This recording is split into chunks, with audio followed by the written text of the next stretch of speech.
Olá, amigos. Estamos iniciando mais um programa Esclarecimentos Oportunos. Lembramos sempre que o nosso objetivo é levar a você as informações da doutrina espírita e para isso nos baseamos nas suas obras fundamentais, que são os livros de Allan Kardec. Como sempre conosco, Milton Felipelli. Como vai, Milton? Bem, muito obrigado. Agradecer a generosa atenção de todos e desejar-lhes que os bons espíritos nos ajudem sempre. Seu Milton. Sim, senhor. Vamos aqui, hoje mais uma vez, atender uma pergunta. E essa pergunta é interessantíssima. Diz o seguinte: movida pelo programa Esclarecimentos Oportunos, estou estudando o livro A Gênese, de Allan Kardec. Deparei-me, entretanto, com uma dificuldade de entender o que está escrito no capítulo 11º, item 20. Vocês podem me ajudar? E aí, para isso, nós vamos ter que ler aqui, né? Ah, sim. O item 20 do capítulo 11º de A Gênese, que diz assim: um fenômeno particular que a observação igualmente assinala, acompanha sempre a encarnação do espírito. Desde que este é acompanhado no laço fluídico que o prende ao germe, entra em um estado de perturbação que aumenta à medida que o laço se aperta, perdendo o espírito nos últimos momentos toda a consciência de si próprio, de sorte que jamais presencia o seu nascimento. Quando a criança respira, começa o espírito a recobrar as faculdades que se desenvolvem à proporção que se formam e consolidam os órgãos que lhes hão de servir às manifestações. Então, estou falando aqui da reencarnação. Sim, falando da reencarnação.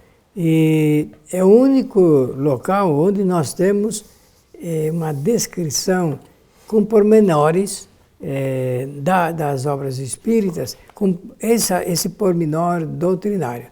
Eu estou dizendo isto porque existem diversos autores que tentam abordar esta matéria, mas sempre destoando um pouco dessas informações.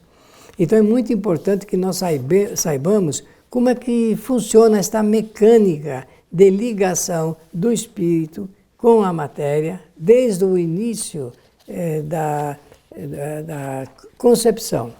Porque quando o Espiritismo trata desse assunto, ele assinala que essa gerência entre o espírito e o corpo que há de vir, que há de nascer, essa gerência se dá a partir da concepção, a partir dessa concepção.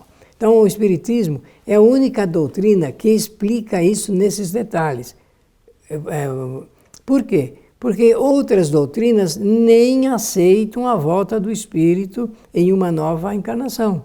Nós sabemos que a maioria não tem esse conhecimento e não é isso que se explica. Agora, o Espiritismo, além de dizer que o espírito reencarna muitas vezes até atingir, como você sempre ensina, até atingir a perfeição relativa, além disso, ele vai dar então esses detalhes que são importantes para toda a pessoa conhecer. Eu repito, todos os espíritas, principalmente, precisariam conhecer esses detalhes da reencarnação, porque isso facilitaria muito a nossa compreensão a respeito da vida em uma nova existência. Então, o que é que nós temos aí? Antes de tocar no item 20, tem algum item anterior, em que Allan Kardec vai dizer assim, olha, eu vou mais ou menos falar como está aqui no livro A Gênese, e você depois, se quiser, você leia com a palavra de Kardec, ficaria até melhor. O espírito, quando vai reencarnar, esse quando não é um momento preciso. Nós temos uma ideia falsa do tempo, é uma ideia falsa. Esse tempo que nós conhecemos, na verdade, ele não vale para as coisas espirituais. não vale. Mas, como esta é a nossa referência, então eu vou ficar com essas palavras. Quando o espírito vai reencarnar, agora eu vou mudar um pouco. Quando chega o momento da reencarnação, nós não sabemos, porque tudo é uma atração magnética no universo. O espírito, a lei da reencarnação, ela é realizada através de uma força de atração magnética. O que é isso? De atração magnética de quem com quem? De atração magnética do espírito, que chega o momento dele retornar a uma nova existência, e daqueles espíritos que vão dar as mínimas condições para que ele retorne em uma nova existência. Quem são esses espíritos? Normalmente são aqueles que vão formar a sua família. E a reencarnação prevê a ligação dos espíritos pelas pendências de vidas passadas. Mais uma vez, a lei de causa e efeito. Causalidade, causa e efeito. Então, tudo é aproveitado na sabedoria, na lei sábia do Criador, na lei sábia de Deus. Então, chega o momento da reencarnação, o espírito ele é atraído magneticamente para esses acontecimentos. O primeiro deles é por ocasião do seu nascimento, que ele há de nascer. Ora, então é preciso que haja uma série de fatores que atendam a essa necessidade de atração magnética entre o futuro pai e a futura mãe, porque é preciso que haja um fenômeno de ordem biológica. Todos nós já sabemos disso, até Jesus nasceu exatamente através desse processo, e depois, então, o espírito, quando há a concepção, ele se liga, ele já está atraído, ele já está magneticamente atraído, ele se liga a esse que Kardec chamou de germen, não é verdade? Ele está ali ao germen que há de se desenvolver e dar formação do corpo biológico.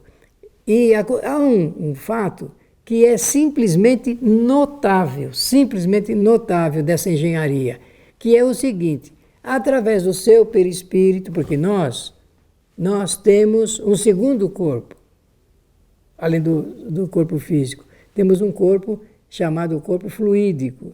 Esse corpo se chama corpo fluídico porque ele é formado de fluidos. Se ele é formado de fluidos, existe uma rede, uma malha atômica, digamos, átomos que formam esse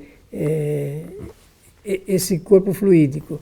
E através do perispírito, então, o espírito vai se ligando molécula a molécula do seu corpo que vai nascer. Então ele se liga desde o germe, ali vai fazendo essa tessitura.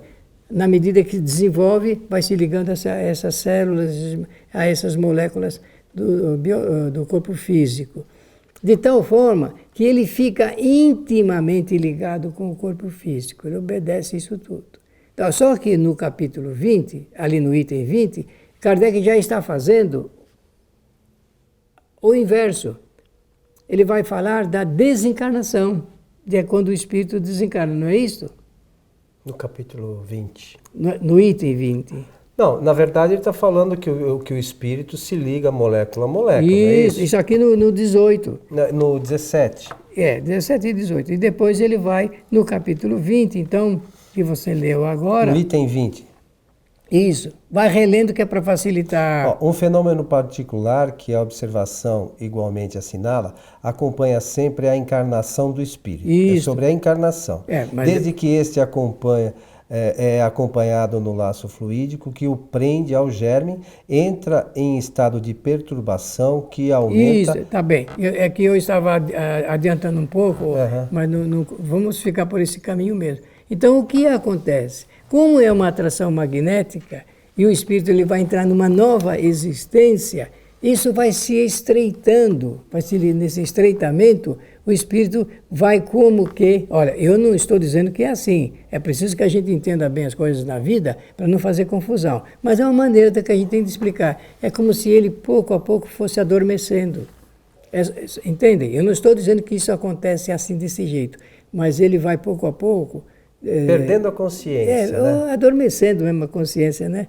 Então ele vai se entregando. Por quê? Porque o momento da encarnação é um momento solene na vida do espírito, da mesma forma como é a desencarnação. São os dois instantes. Quando nasce uma criança, quando a mamãe dá à luz, aquilo é um momento solene na vida. Tanto que é um encantamento muito interessante do retorno do espírito. E quando vai partir para o outro lado, em estado de erraticidade, é a mesma coisa, é solene esses momentos.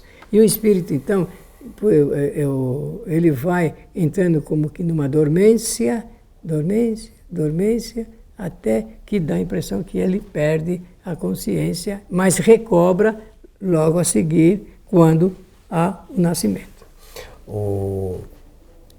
Isso também deve ter, aqui a gente estudando e a gente começa a perceber certas questões, que talvez esse seja o momento em que o espírito começa a esquecer o seu passado, né, para entrar na nova encarnação, porque o esquecimento do passado é uma das leis que regem a reencarnação, e a gente, no momento que reencarna, você se esquece do que aconteceu. Algumas coisas a gente acaba se recordando ao longo da nossa existência, mas sempre essa recordação, ela se dá por motivos assim importantes. Excepcionais. Né? Casos, como você falou, excepcionais. Mas, do modo geral, a gente não se recorda de outras encarnações. Né? Agora, como outra coisa que você estava falando, que esta coisa o espírito se liga fluidicamente ao germe, né, como Kardec denomina, e vai se ligando molécula a molécula, ao arbítrio do espírito. Sim. Porque a gente não pode esquecer que se o espírito, num dado momento desse, resolver que não quer encarnar, ele pode desistir. E há o rompimento. Aí há o rompimento desse laço fluídico. Aí vem o aborto, né, espontâneo, algumas vezes, uma série de coisas. Mas aí o espírito depois vai sofrer as consequências, como tudo.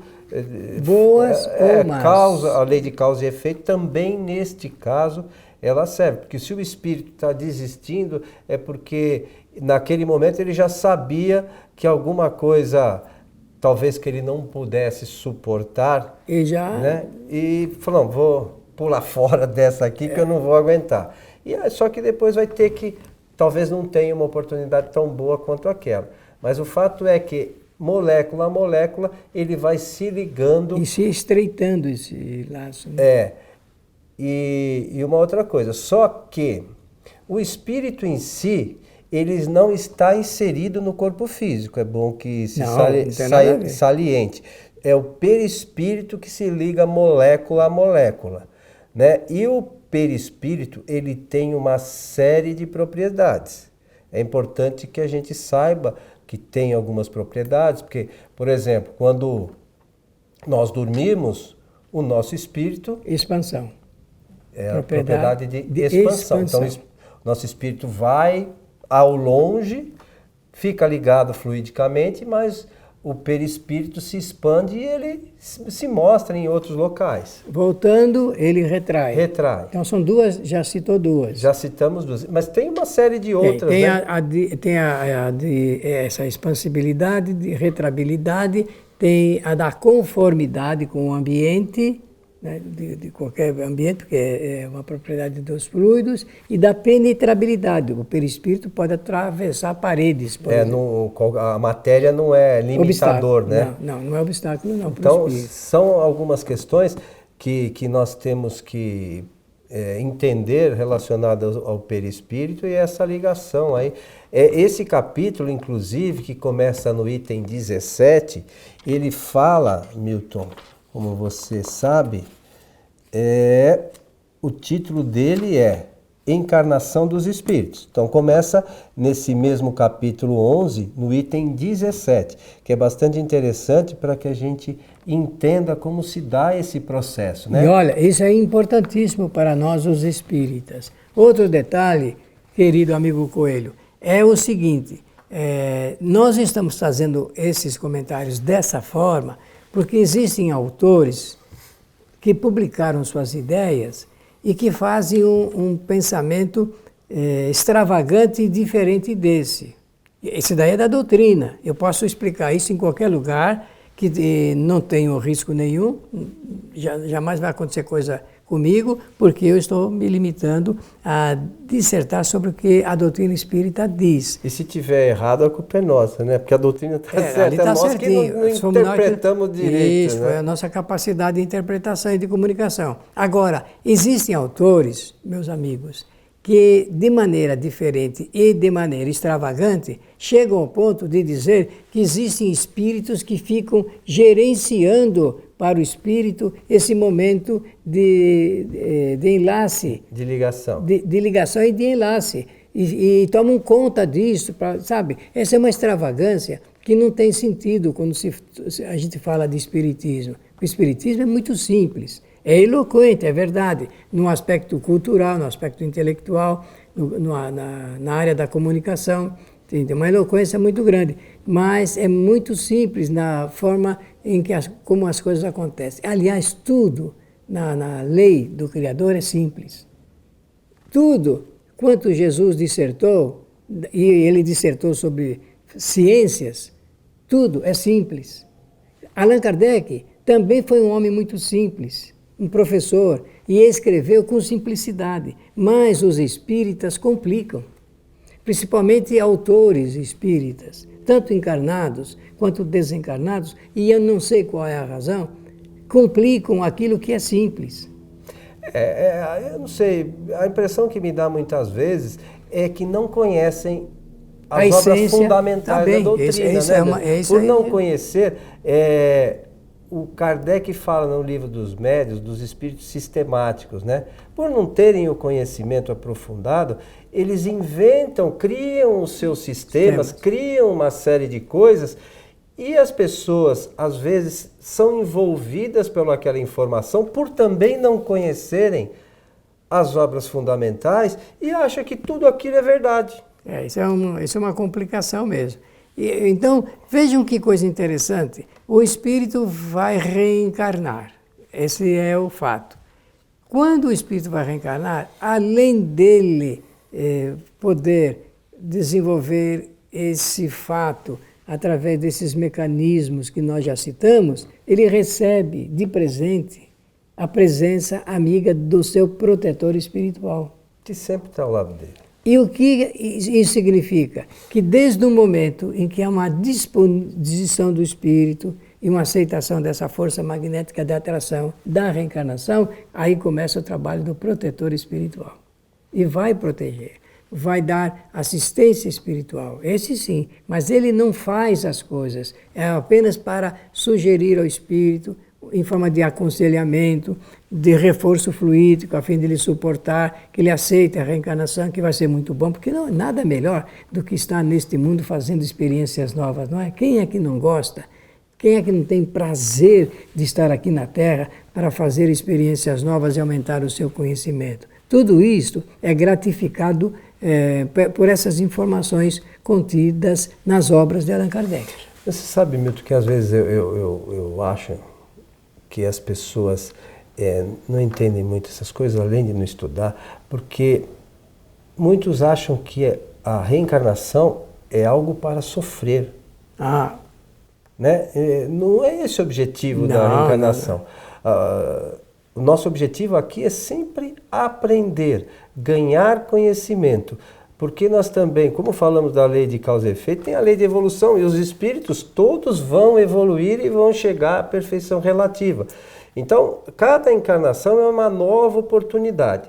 Por pouco que alguns aproveitem, é sempre alguma coisa de útil eles tiram. É verdade. Nós, como espíritos, tiramos da nossa encarnação. Então, esse tipo, se a gente passar a entender a questão da reencarnação sobre esse aspecto, que é o que a doutrina ensina, nós vamos mudar o conceito e o modo de ser e agir sobre uma série de outras questões. Quer ver um? O assunto ligado com a beleza ou a feiura do corpo físico. Por quê? Porque realmente cada um adquire a forma que estabeleceu nesse processo. Vai adquirindo, vai formando, pré-formando e tudo mais. Isso aí é bonito, isso aí é uma coisa fantástica. Por isso que nós somos diferentes. Nós nascemos iguais lá na origem da criação, mas depois vamos nos tornando diferentes na medida que cada um tem o seu livre-arbítrio e vai fazendo a sua evolução do jeito que sabe e pode. Nas suas escolhas, a gente acerta, é o livre-arbítrio, esse vai por esse ou aquele caminho, acerta muitas vezes, erra outras tantas, e à medida que os erros vão acontecendo, nós temos que refazê-los para poder angariar os conhecimentos necessários para chegar à chamada perfeição relativa. Muito bom, muito bem. É isso? Isso mesmo. Então, essa questão relacionada aí à ligação, tem um outro detalhe aqui no item 18, se não me falha a memória, que a ligação se dá fluidicamente por uma extensão do perispírito. Isso mesmo. Então, as pessoas não percebem esse detalhe. Esse detalhe, que é o próprio perispírito daquele espírito que vai reencarnar, que faz a ligação com o que o Kardec, você falou aqui, o Kardec chama de germe, né? Isso mesmo. No momento adequado.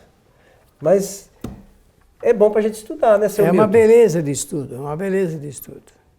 Meu amigo, estamos chegando mais uma vez ao final do programa Esclarecimentos Oportunos. Resta agora agradecer a atenção e a generosidade de todos, desejando-lhes que os bons espíritos nos ajudem sempre.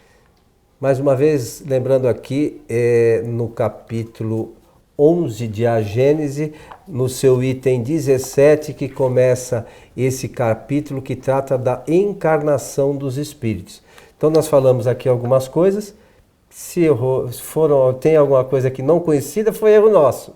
Aqui está certinho. Isso mesmo. Então fica a sugestão de leitura, que com certeza vai ajudar a todos aí a ampliar seus conhecimentos. O nosso abraço e até o nosso próximo programa.